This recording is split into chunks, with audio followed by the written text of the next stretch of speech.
Boa tarde, 22 de outubro de 2018, aula de Embriologia Geral para a turma 20A da Biologia. O assunto hoje é notocorda e formação do sistema nervoso. Bem, na última aula a gente apresentei para vocês essa figura, né, para contar para vocês as diferentes áreas do embrião, que vai nos interessar o que está rolando aqui, né, lá dentro do próprio disco embrionário. Então, se eu pegar um disco embrionário desse, eu vou ver uma estrutura assim. A parte de cima é o ectoderma, tá? Que assim que surgir esse tecido que está aqui, assunto que eu vou falar daqui a pouco, vai mudar de nome, vai deixar de se chamar ectoderma e vai passar a se chamar ectoderma de revestimento. Ele vai dar origem à epiderme. E esse aqui, assunto daqui a pouco, vai ser um neuroectoderma, formação do sistema nervoso, tá? Então, aqui eu teria cavidade amniótica, que foi cortada. Então, essa aqui é a esplancnopleura extraembrionária, aprendemos mais cedo, né? E aqui eu teria o disco embrionário trilaminar com ectoderma de revestimento, neuroectoderma, linha primitiva com suco primitivo, nó primitivo com a fosseta primitiva. Essa é a região posterior do embrião, tá? Essa de cá. Essa aqui é posterior, porque eu tenho um pedículo embrionário aqui. Portanto, essa aqui é anterior ou cefálica. Tirei, lá dentro eu vou ver o que? Essa estrutura assim. Deixa eu pegar aqui na caixinha. Uma estrutura assim, não é? Olha, eu tenho mesoderma intraembrionário, aqui a placa pré-oral, essa é a placa cloacal ou anal, essa placa aqui se chama também placa pré-cordal, porque ela vai delimitar o crescimento da notocorda, que é essa estrutura que está aqui, tá? Se eu olhar então num outro modelo, deixa eu mostrar no modelinho que eu tenho ali para vocês, eu vou ter essa estrutura aqui, olha. Lembra? Falei hoje, né?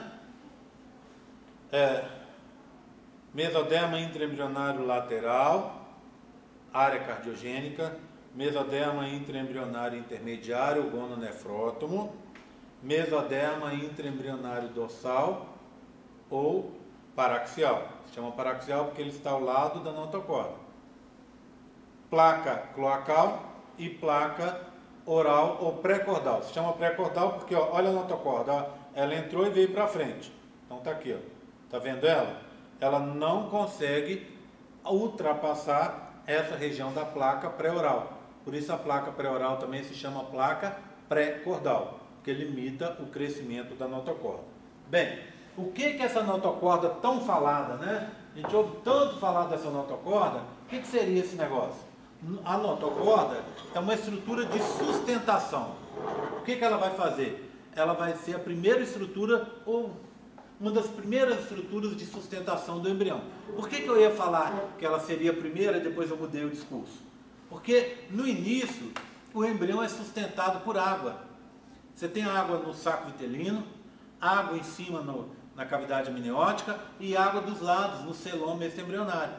Só que o embrião está crescendo cada vez mais e essa água não vai ser suficiente para dar o suporte que esse embrião precisa. Por isso, surge a notocorda, uma estrutura de sustentação. Além disso, a notocorda tem função indutora, ou seja, ela libera compostos para que outras regiões se diferenciem. Por exemplo, a formação do sistema nervoso depende da notocorda. Se você retira fora a notocorda, não se forma o sistema nervoso. A formação dos somitos, matéria da semana que vem, depende da notocorda. Se você retirar a notocorda, não se formam os somitos. Tudo bem? Tranquilo? Então, ela tem papel de sustentação e indutor. Na maioria dos seres vivos, tirando-se alguns protocordados, a notocorda vai desaparecer. Então, no adulto, ela está muito pouco representada. A gente vai ver daqui a pouco, tá? Só que antes de falar disso, eu preciso contar para vocês como essa tal dessa notocorda, ela vai se formar. Tá? Para isso, então, nós vamos pegar aquele outro modelinho, com as mesmas estruturas que a gente já descreveu, vou perder tempo com elas não, tá? Vou só passar a descrever a história da formação da notocorda. Antes disso, fala, Marcelo. É porque aula passada você falou que nos adultos não existe a notocorda. Não existe a notocorda, existem substâncias, estruturas derivadas da notocorda. Eu vou mostrar daqui a pouco, tá? Tudo bem? Aguarda só um pouquinho. Então, vê bem, vai descer um tubo que vai vir daqui e ir para frente. Então, vou abrir aqui, ó. Olha o tubo aqui, tá vendo? Ela começa como um tubo, então deixa eu pegar uma outra em que ela está na forma de tubo, ó, tá vendo? A notocorda na forma de tubo, olha, entra aqui e sai aqui, ó, viu? A gente não chama de notocorda, a gente vai chamar essa estrutura na forma de tubo, a gente chama de processo notocordal. Ao longo do desenvolvimento, ela vai deixar de ser um tubo e virar um bastão. Como é que eu chamo o bastão? Notocorda. Então, notocorda na forma de tubo, processo notocordal. Notocorda na forma de bastão, notocorda. Tudo bem? Tá? O que acontece aí ao longo do processo? Vê bem. Ao longo do processo, você vai ter a perda desse tecido daqui de baixo, ó. Então, você vai ter uma estrutura assim, ó. Olha, você vai perder esse tecido de baixo, que é o quê? Deixa eu pegar o outro aqui. Mesoderma intraembrionário, que fica abaixo da notocorda. Dorsal, não é? Ele vai morrer. Então esse aqui vai desaparecer, ó, de baixo. E embaixo também, olha, desaparece esse tecido que está aqui, ó, que é o hipoblástico, que depois vai ser o endoderma embrionário. Então eles morrem, ó, morre aqui, fica aberto. Aí o que acontece com a notocorda? A notocorda fica aqui, ó. E essa notocorda, esse processo notocordal, que é a notocorda em forma de tubo, ele perde a parte de baixo, vê bem. Tá vendo? Ele vai perder essa parte de baixo. E aí fica um tubo rasgado. Se eu olhar, o que ele vai me permitir? Repara, ó, deixa eu pôr aqui, tentar pôr certinho aqui, ó. Pronto. Ele vai me permitir com que eu, olhando por aqui, eu consiga ver o fundo. Eu só não consigo ver porque eu tenho uma tábua aqui embaixo, né? Então ele vai permitir o contato da parte de cima. O que eu tenho em cima? O âmino. Com a parte de baixo. O que eu tenho embaixo? O saco vitelino. Então esse contato a gente chama de canal neuroentérico. Olha escrito ali, ó. É um canal provisório que vai surgir durante a transformação de processo notocordal em notocorda. E ele vai permitir uma comunicação entre o âmino e o saco vitelino.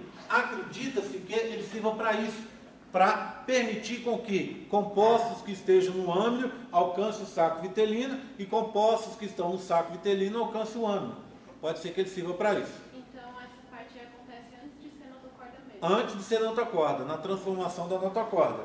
E aí eu tenho uma... O que acontece depois, então? Vocês viram rasgado, né? Aí faz assim, ó. Olha o que acontece depois. A parte de baixo tinha morrido. Ela vai se reptilizar, vai sofrer mitose e vai fechar de novo. Essa parte que estava rasgada, que vocês viram, vai se fechar. E também a parte de baixo. Então, olha aqui, ó. Você vai ter o fechamento da parte de baixo, mesoderma, e a notocorda, que antes era um tubo, ao se formar de novo, aquela parte de baixo que ela tinha perdido, ela vira um bastão, tá? Totalmente fechadinha. E aí você acaba tendo a notocorda. Tudo bem? Vou colocar aqui, do lado de cá, e vou pegar um outro modelo para a gente ver isso melhor. Uma outra série de modelos para a gente ver isso melhor. Tá certo? Bem, então olha aqui, ó. Eu tenho o embriãozinho em corte. Então, se eu olhar esse embriãozinho que a gente está vendo aqui, ó, deixa eu chegar aqui mais de perto, olhar ele aqui. Se eu fizer um corte nele aqui, ó, eu vou ter um corte transversal, concorda? Aqui, ó, né? E se eu fizer um corte comprido nele, eu vou ter um corte longitudinal. Vamos olhar essas transformações que acontecem na notocorda, que eu tenho nessa figura aqui, ó. Passar aqui, deixa eu mostrar para vocês essa figura. Cadê? Aqui. Tá? Vê bem.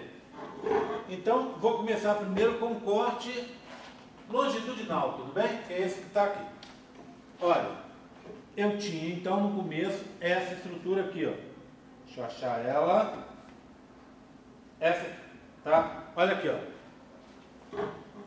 Em cima eu teria o âmino, né? Então aqui, ó, epitélio amniótico, mesoderma extraembrionário, folheto interno. Então a somatopleura extraembrionária está aqui. Que seria o âmino. Aqui o tecido nervoso em formação.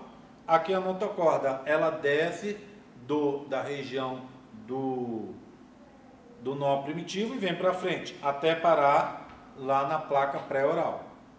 Tudo bem? Ou pré-cordal. Tá ela aqui. Embaixo dela, tá difícil de ver, mas eu tenho um tecido vermelhinho aqui.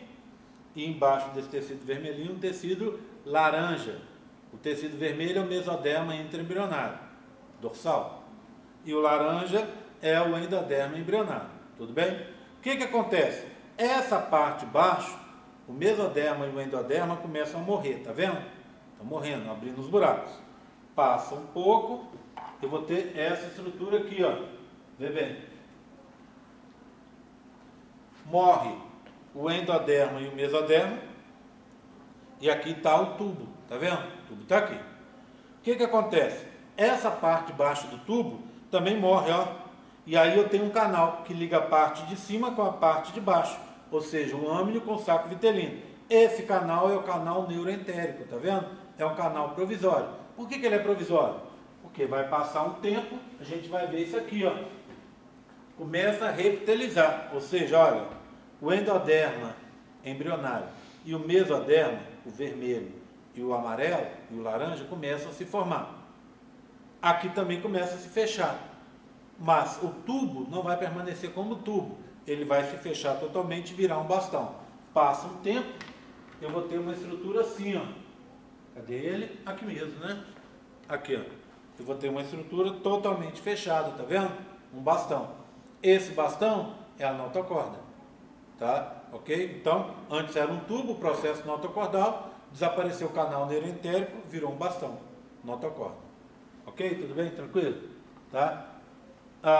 Vou passar agora para o mesmo grupo de modelos, agora com a visão transversal, tá? Eu vou cortar transversalmente assim, né?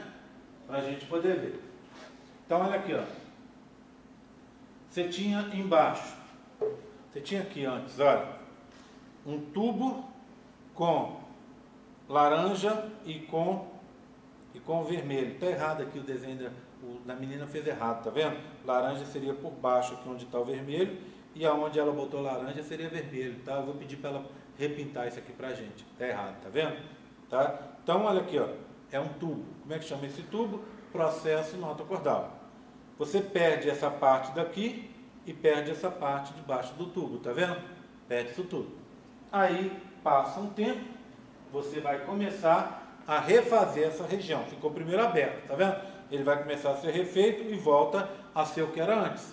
Então, você vai ter laranja, por baixo não vermelho, depois o vermelho, e aí o tubo virou um bastão. Virou de processo notocordal, virou notocorda.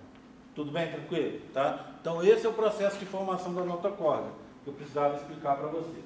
Agora, uma outra coisa que eu preciso conversar com vocês é o que vai acontecer com essa notocorda depois. Então, vê bem, a notocorda em organismos inferiores, tipo alguns grupos de protocordados, ela vai permanecer inclusive nos adultos. No nosso caso, ela praticamente desaparece, tá, Marcelo? O único local em que a gente vai encontrar essa notocorda é nesses discos intervertebrais. O que seriam discos intervertebrais? São essas estruturas aqui, ó, que ficam entre as vértebras da coluna vertebral, tá vendo? Para evitar com que um osso bata diretamente no outro. Se bater um no outro, ainda mais nessa região que está muito propensa a impactos, você teria o quê? Muita dor, um osso pode trincar, o outro osso também trinca. Aqui você tem várias saídas de raízes nervosas que poderiam ser prensadas aí, ou seja, é um desastre. Então, para evitar esse problema, foi criado evoluiu esses discos intervertebrais. Então, como seriam esses discos? Eles têm uma parte de fora, que é a cartilagem, que a gente chama isso de núcleo nodoso. É uma cartilagem, tá? E lá dentro, você teria uma outra substância dentro. Dentro é a polpa. Então, fácil de guardar. Núcleo pulposo. Esse núcleo pulposo, ele vem da onde? Da notocorda.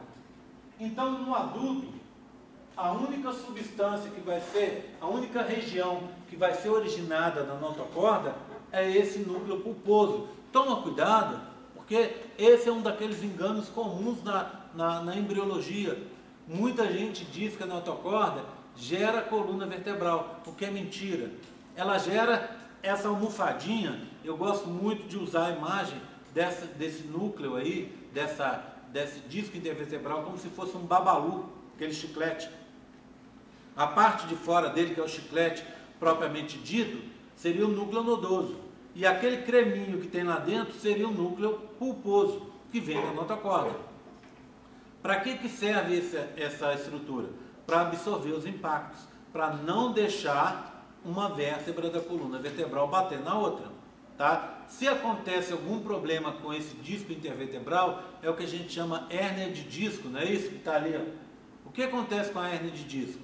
Na hérnia de disco, você rompe um disco intervertebral. Às vezes por coisa simples, agachou para pegar um peso e ao invés de botar a força nas pernas, botou nas costas, o que acontece? Arrebenta, tá vendo? Ele arrebenta, o conteúdo do núcleo pulposo vaza e espreme a raiz do nervo. Assim também, a parte do núcleo nodoso, pedacinhos também podem espremer. E daqui a pouco, uma vértebra batendo da outra, começa a trincar essas vértebras e perder pequenos pedacinhos. Esses pedacinhos vão só piorar o problema. Então a pessoa que tem essa hérnia de disco tem muita dor. Por quê? Porque você está espremendo essas terminações nervosas e isso às vezes se reflete até em distâncias maiores. Por exemplo, você pode ter uma dormência num pé, um formigamento na mão, uma dor no membro ou num local mais distante devido à compressão desses nervos lá na coluna vertebral. O que você faz então em casos mais sérios? Em casos mais sérios, o médico põe um pino aqui, ó, ele vem, abre, então imagina que aqui que arrebentou. Ele põe um pino aqui e um pino aqui, 2 pinos.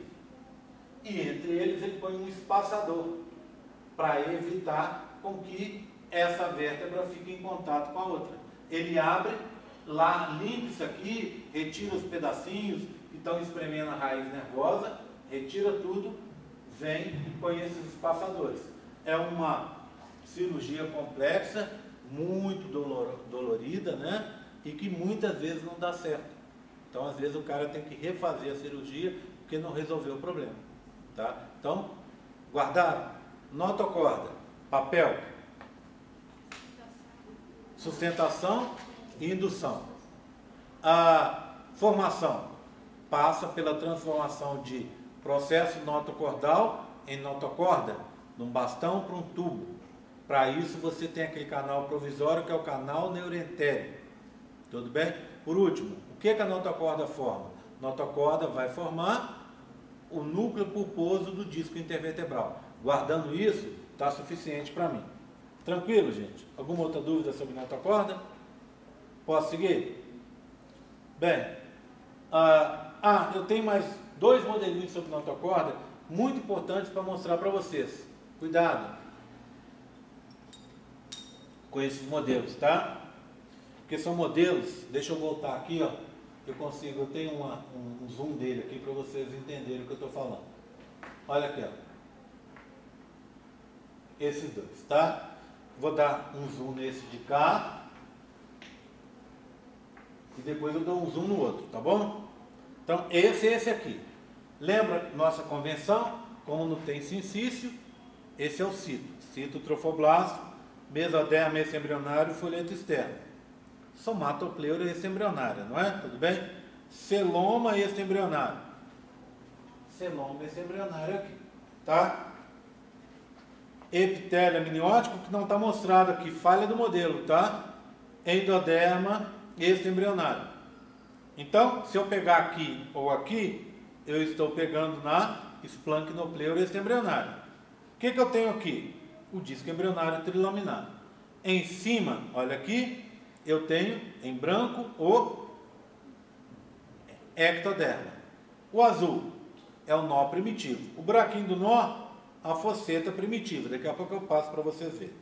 Esse vermelho aqui do meio, mesoderma intraembrionário. O amarelo, hipoblasto. E o laranja, endoderma embrionário. Tá? Lembra? Endoderma extraembrionário, endoderma embrionário. Olha aqui, ó, nessa regiãozinha aqui, ó, aqui, bem aqui na ponta, ó, aqui, ó. Olha lá. Eu tenho vermelho, vem vermelho, para aqui. Aqui, vermelho, vem, vai até lá atrás. Aqui, ó, nessa regiãozinha eu não tenho vermelho. Então, essa regiãozinha aqui, esses 3 quadradinhos, representam o quê? A placa pré-cordal, ou pré-oral, aqui na frente. Tudo bem? Tranquilo? Tá? Agora, passar para vocês verem, vocês olham e passam para o pessoal de lá, tá? Agora, olha esse outro modelo aqui, ó, em que o processo está um pouco mais adiantado, olha. Olha lá. A notocorda cresceu, tá vendo? Ó? Ela está maior. Então, repete. Somatopleura extraembrionária, esplancnopleura extraembrionária, esplancnopleura extraembrionária. Aqui, ó, olha, já está com o sistema nervoso em formação. Então, neuroectoderma e ectoderma de revestimento, tá? Neuroectoderma, ectoderma de revestimento. Olha, a notocorda está mais comprida. Aqui, vermelho. Vermelho é o mesoderma. O laranja, endoderma embrionário, tá? E repara, aqui, ó, olha aqui. Essa é a região cefálica. Por quê? Porque o pedículo está do lado de cá. Na região cefálica, nessa aqui, ó, eu não tenho vermelho.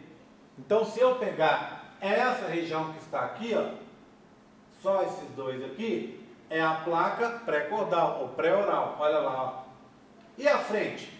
O que é que fica à frente da placa pré-cordal ou pré-oral? Área cardiogênica. Então, aqui seria a área cardiogênica, bem aqui.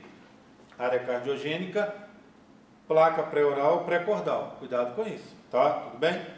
Tranquilo? E aí para trás tem a placa anal. A placa anal está aqui, ó. Olha lá atrás aqui, ó.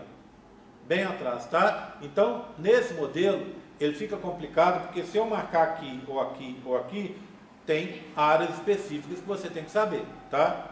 Repara uma outra coisa. Tá vendo uma projeção da região, essa região amarela para cá? Ou seja, o endoderma extraembrionário, que é esse amarelo, que é a cobertura do saco vitelino, ele está invadindo a região do pedículo embrionário. Ele vai formar o último dos anexos embrionários. Lembra? Eu tenho como anexo o âmino, formou com 7 dias, já falamos sobre ele. O saco vitelino formou com 11 dias. Hoje eu falei sobre o core. Estava escrito aqui, lembra? Formou com 15 dias. Então, 7, 11 e 15. Com 17 dias, formas o último dos anexos, que é o alantoide. Tá? Como se forma? A partir dessa projeção de células do endoderme extraembrionário em direção ao pedículo embrionário. Se eu olhar nesse modelo aqui, ó, passar aqui para vocês verem. Olha ele aqui, gente, ó. Olha o alantoide aqui, tá vendo? Ó, pedículo embrionário com a projeção das células aqui, tá? Bem, o que esse alantoide, para que ele serve? Se você é, por exemplo, uma ave, esse alantoide vai ter duas funções. Na ave, ele vai servir para trocas respiratórias, lá no ovo, e ao mesmo tempo, ele vai servir para reserva de excreta nitrogenada. Qual que é a excreta nitrogenada da ave? Ácido úrico. Então eles depositam lá no alantoide. Tudo bem? Acho que você não pergunta sobre a ave não, né, gente? Oi? Você não pergunta sobre a ave não, né? Qualquer coisa que eu fale que esteja dentro da matéria, se eu estou falando, eu posso perguntar, tá, Marcelo? Tudo bem? Você vai morrer por causa disso, é uma informação que eu acabei de dar, tá? Ok? Tá falado, posso cobrar. Só não posso cobrar o que eu não falo. O que eu falei eu posso cobrar, tá? Ok? Bem, aí o que acontece? No nosso caso, para que serviria o alantoide? Ele não serve para trocas gasosas. Por quê? Trocas gasosas acontecem na placenta. Ele não serve também para reservar excretas nitrogenadas. Por quê? Porque elas não são armazenadas no bebê humano. Elas são eliminadas via placenta também. Para que serviria então esse alantoide? Ele vai formar várias coisas, entre elas os vasos definitivos do cordão umbilical. Tá? No cordão umbilical você tem 3 vasos, 2 artérias e uma veia. E o que faz o cordão umbilical? Leva nutrientes da mãe para o bebê, excretas nitrogenadas do bebê para a mãe, oxigênio da mãe para o bebê, CO2 do bebê para a mãe. Então assim, ele está envolvido com essas trocas também, não deixa de estar. Concorda comigo? Além disso, o alantoide vai formar estruturas do sistema genital e do sistema urinário, que a gente vai aprender depois, tá? Então ele tem esse papel também. Outra coisa que ele faz, ele forma uma coisa que a gente chama úraco. O que é o úraco? O úraco é uma estrutura embrionária que no adulto vai dar origem a um ligamento suspensor da bexiga. A bexiga está aqui. O que esse ligamento faz? Ele prende o teto da bexiga aqui no umbigo, para deixar a bexiga na estrutura, na posição certinha dela. Esse ligamento suspensório da bexiga, em alguns casos, ele pode ficar enfraquecido. Por exemplo, quando a mulher tem vários filhos por parto normal ou por parto natural. O que é a diferença de parto normal e parto natural? É anestesia. Parto normal com anestesia. Parto, o menino sai pelo canal vaginal ali, né? Diferente da cesárea, que abre a barriga da mãe. Parto natural não dá anestesia. A mulher tem um bebê sem anestesia, tudo bem?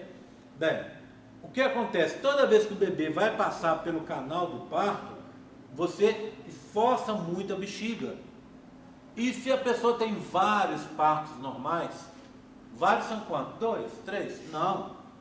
8, 10, 12. Coisa que ninguém tem mais hoje, né? Ninguém hoje em dia pode se dar o luxo de ter 12 filhos. Mas as nossas avós, bisavós, todo mundo tinha, né? Por exemplo, pega uma de vocês aí. Quantos anos você tem? 19. 19.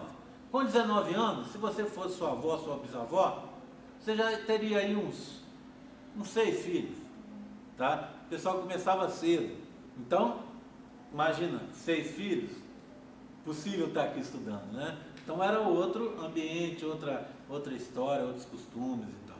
Bem, então a pessoa tinha um monte de filhos, uma gravidez depois da outra. E esses bebês, ao saírem, eles forçavam, ao passar pelo canal do parto, eles forçavam essa estrutura, esse ligamento suspensório da bexiga. E podia acontecer dele se romper ou ele ficar enfraquecido. O que acontecia com isso? A bexiga ficava solta. E ela podia sair pelo canal urinário. Bem, como é que funciona a uretra do homem? Ela é longa, atravessa o pênis, atravessa a próstata e fina. Na menina, ela é curta e larga, enquanto no menino ela é longa e fina.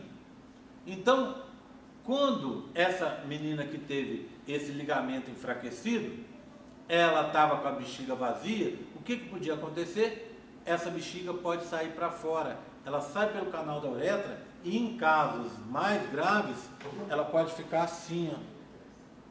É feio, viu? O que é isso? Uma bexiga caída.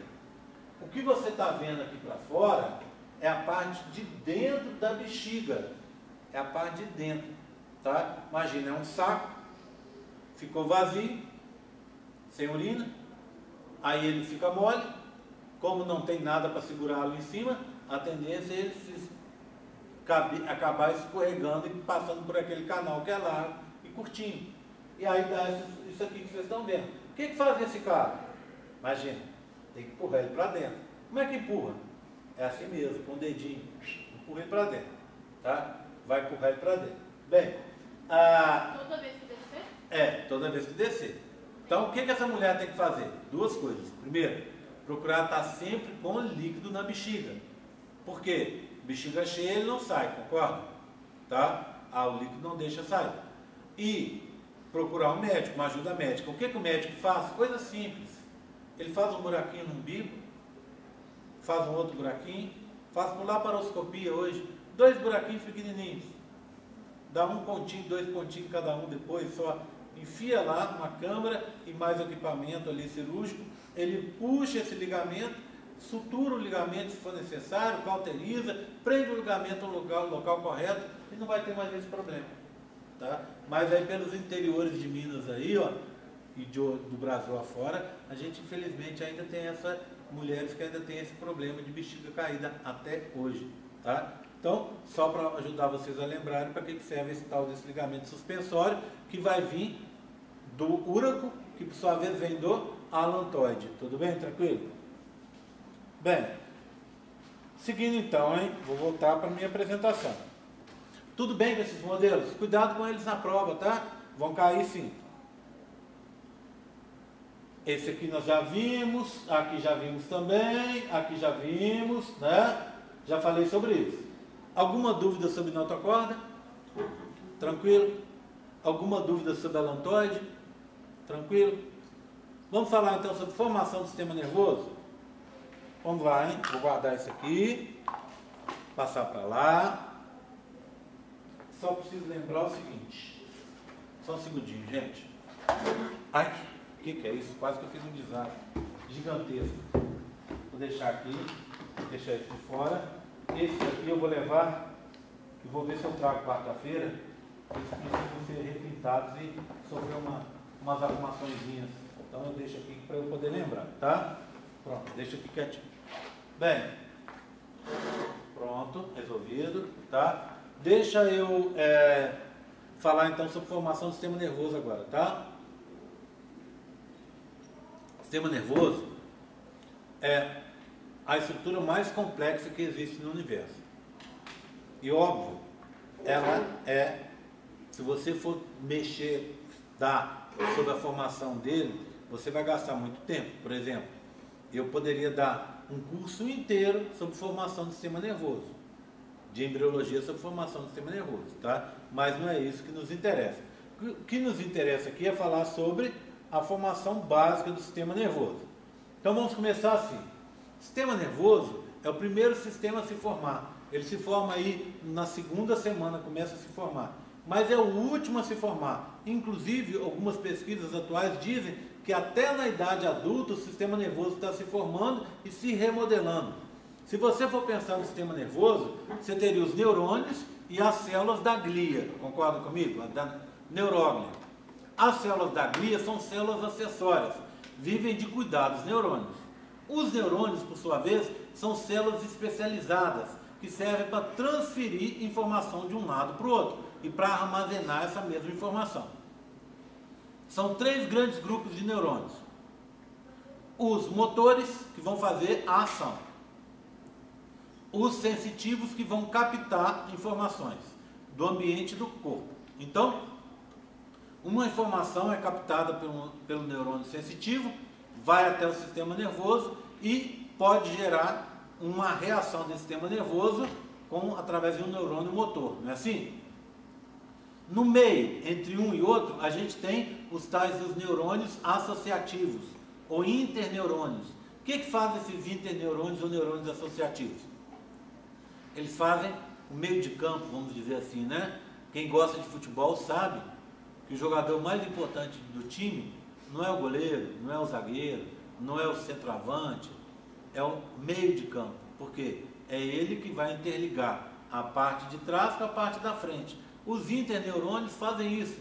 Eles interligam a informação que a gente recebeu do ambiente com resultados que podem ser gerados pelos neurônios motores. Então, por isso eles são muito importantes. São os mais importantes dos neurônios. Quanto mais informações a gente tem, mais essas informações ficam guardadas na nossa cabeça, na nossa cachola, e mais, quando a gente está acostumado, mais esses interneurônios trabalham, juntando. Por exemplo, entra um cachorro ali, o cachorrão entrou aqui para dentro. O que acontece? Eu vou, ao mesmo tempo, ter uma série de informações na minha cabeça funcionando. Por exemplo, eu vou pensar que esse cachorro pode me morder. Primeira coisa óbvia. Segundo, eu vou puxar lá na minha cabeça imediatamente lembranças que eu tive na minha infância com um cachorro, por exemplo, que tenha me mordido. Eu vou, pelo raciocínio lógico, mentira, então não está vindo não precisa ficar preocupado não. Eu vou. Olhando para lá, tá vindo mesmo. Olha lá, daqui a pouco eu corro lá para o fundo, pronto. Tá? Eu vou também juntar um raciocínio lógico assim. O cachorro não vai me atacar gratuitamente. Eu não estou mexendo com nada dele. Eu sei que se eu não estou chegando perto dele, ele não vai vir de lá correndo para me atacar. Eu não estou na área dele, na verdade eu estou na minha área. Tá vendo?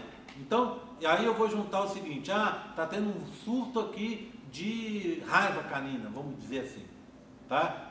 Eu estou achando que o aspecto daquele cachorro está um aspecto meio estranho, ele parece que está meio alucinado, tá vendo? Eu estou juntando todas as informações.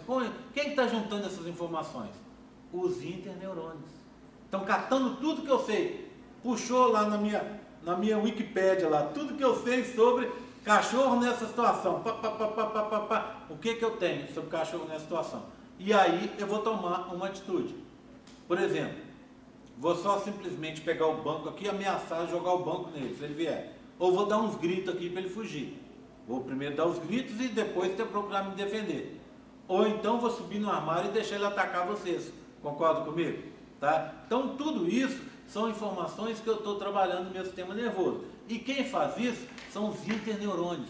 Eles são a chave da inteligência. Eles pegam as informações que eu tenho guardado ao longo da vida e vão retrabalhar essas informações.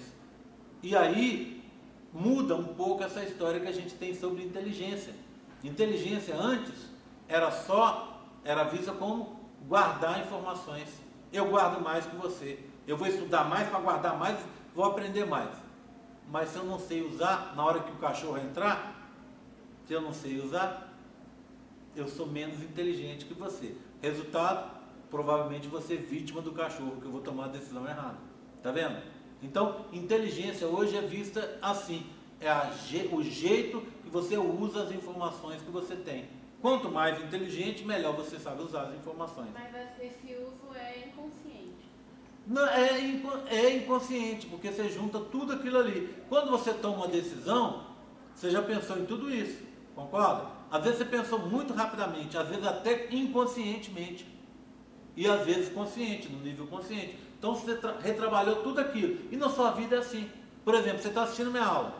Vamos supor que você tenha uma prova amanhã. Você está o quê? Na sua cabeça aí pensando. Ou já tomou essa decisão. Você pensou, vou assistir a aula do GR porque a aula é muito boa. Vou assistir a aula do GR porque o GR é excelente. Vou assistir essa aula do GR porque ele vai cobrar isso na prova. Por outro lado, não vou assistir. Porque apesar de tudo isso, ele grava a aula, eu posso assistir depois. Vou assistir a aula do GR porque essa prova que vou ter amanhã, eu já estudei para ela. E já fiz uma outra prova, eu sei que isso aí, que eu vou me dar bem amanhã com o que eu sei. Ou, não estudei nada, então eu preciso estudar. Ou a prova de amanhã é um mistério, não sei o que vai dar. Tá vendo? Então você junta tudo isso num balaio e toma uma decisão. Tudo que você faz na sua vida é assim. Tá? E quanto mais bem informado sobre um assunto, sobre qualquer assunto, mais consciente e mais inteligente são as suas decisões. Então, ao longo da vida, você passa assim, atrás de informações, aprendendo coisas para se tornar mais e mais inteligente. Por exemplo, você está em que período da biologia? Nono. Pronto, então você já vem com um monte de coisas que você aprendeu para trás. Isso vai fazer muita diferença para você. Quando eu fiz biologia, tinha muita matéria que eu falava, para que eu estou fazendo essa matéria? Claro que tem umas que eu não usei, mas eu não usei porque eu me direcionei para alguma coisa. Mas se eu quisesse me direcionar para outras, certamente eu ia usar saúde. Certamente eu ia usar, tá vendo?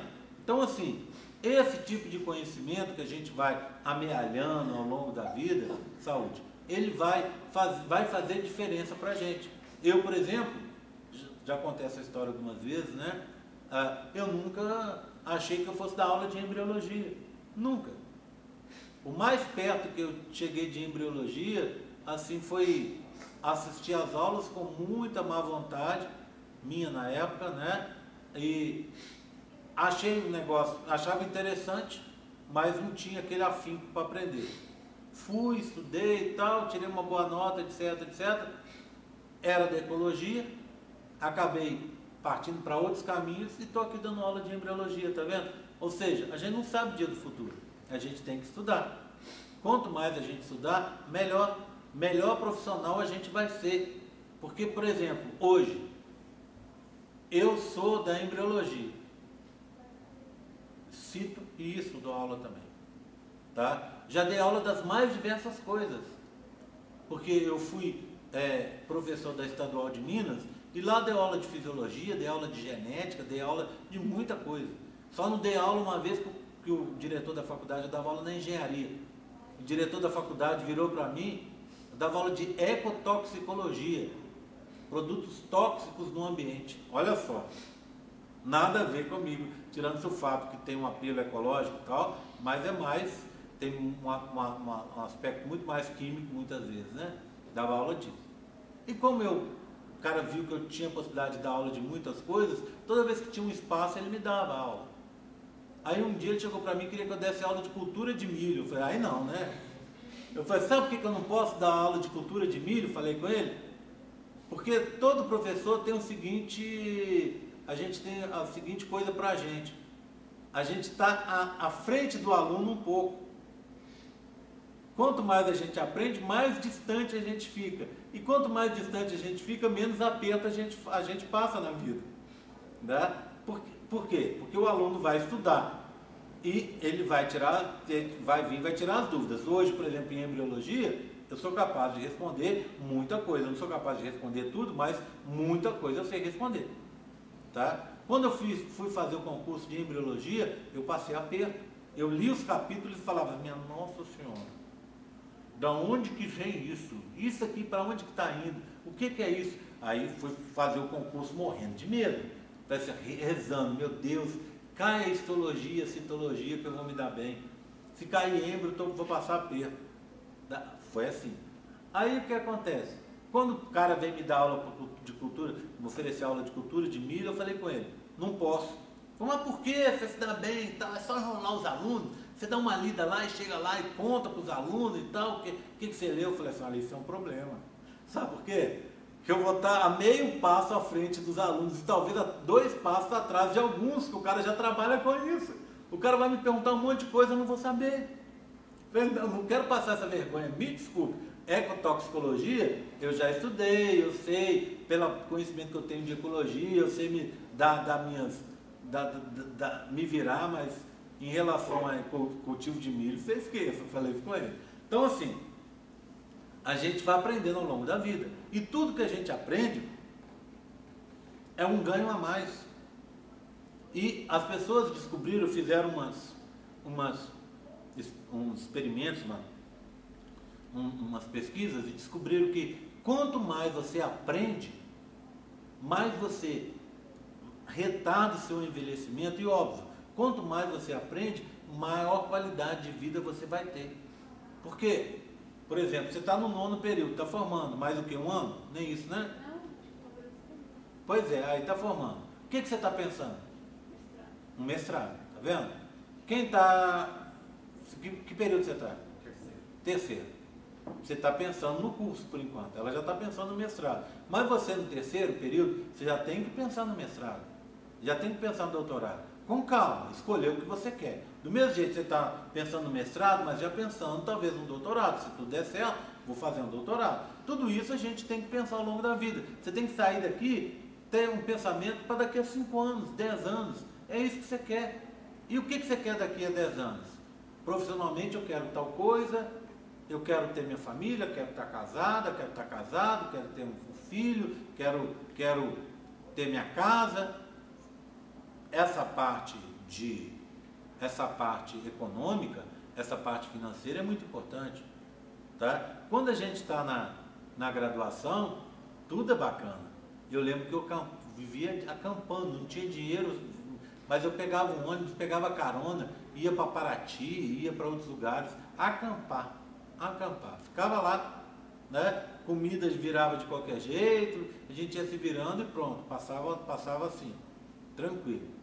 Hoje em dia, de vez em quando minha mulher me chama, você adorava acampar, você não quer acampar? Não, vamos acampar. Eu olho para ela e falo assim, fala sério, acampar? Fala sério. Do mesmo jeito, por que você não vem de ônibus? Eu falo assim, poxa, já passei dessa fase, né? Já passei dessa fase, por quê? Você fica querendo, você já trabalhou tanto, você fica querendo ter um bem-estar. Tá? Então, e todo mundo quer isso.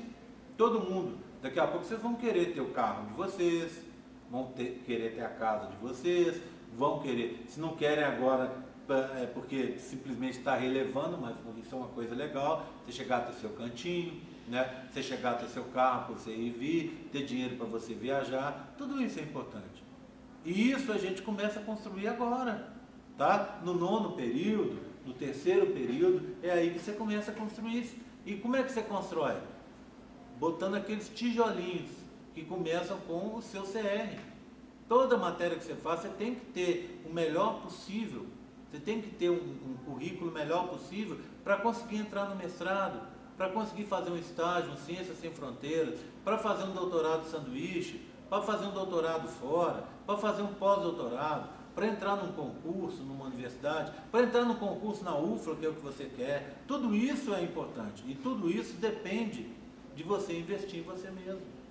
Tá? Eu estava hoje falando sobre isso, até mais tempo eu gastei na outra aula, estava falando com os alunos e a menina veio falar comigo que as colegas dela têm tempo para ir como é que chama esse negócio que teve hoje? Teve esse final de semana? Da Arapuca? Que tem tempo, as colegas têm tempo para ir para Arapuca e ela não tem. A colega tem tempo para assistir as séries, as séries aí do Netflix, e ela está muito, segundo ela, muito atrasada com as séries. O que acontece? Falei com ela, olha, você não pode vir para cá e ficar só por conta de Arapuca e de séries do Netflix. Isso não é vida, você não está aqui para isso. Você está aqui para estudar, concorda? E aí, todo mundo, com raras exceções, né, praticamente exceção nenhuma, tem um investimento do pai de vocês